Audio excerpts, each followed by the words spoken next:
Good afternoon বন্ধুরা। আজকে তো সকাল থেকে বৃষ্টি হচ্ছে, মানে সকাল থেকে বলতে 9টার পর থেকে, মোটামুটি 9টা নাহলে 9টার পর থেকে বৃষ্টি শুরু হয়েছে। আর সেই থেকে এখনও বৃষ্টি হয়ে যাচ্ছে। তো আমাদের ভাবনা চিন্তা হলো আজকে খিচুড়ি বানাবো। বৃষ্টি মানেই তো খিচুড়ি। আমাদের বাড়িতে একা খিচুড়ি হয় না, মানে হয়নি, সব বাড়িতেই খিচুড়ি হয়। বৃষ্টি হলে বলেই আজ খিচুড়ি বানাবে। ভাই তোদের বাড়িতে আজকে কী হচ্ছে? খিচুড়ি হয়েছে? বৃষ্টি তো হচ্ছে, তাহলে নিশ্চয়ই খিচুড়ি হবে তোদের বাড়িতে।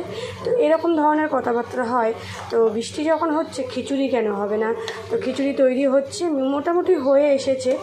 আর এখানে দেখো খিচুড়িতে আমি দিয়ে দেবো ঘি। এই এতটা পরিমাণে তো ঘি তো লাগবেই, তো এতটা ঘি দিয়ে দেবো খিচুড়ির মধ্যে। আর খিচুড়ি হলে তো খিচুড়ির সঙ্গে ভাজাটা তো লাগবে। কী ভাজা লাগবে চলো তোমাদের সঙ্গে একটু দেখিয়ে দিই তোমাদেরকে। তাড়াতাড়ি করে চলো।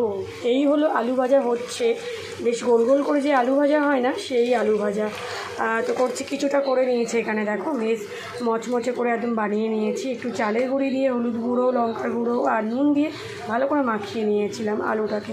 আর তার সাথে বেগুন ভাজা, পটল ভাজা, এগুলো তো লাগবেই বন্ধুরা, তাই না? খিচুড়ি মানে ভাজা না হলে একদমই হবে না। আর হলো তোমাদের বাড়িতে কি খিচুড়ি হচ্ছে? কে কে বানিয়েছো? যারা যারা বানাওনি এখনও তাড়াতাড়ি বানিয়ে নাও বন্ধুরা।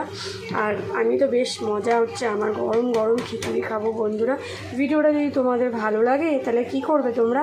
লাইক কমেন্ট করো।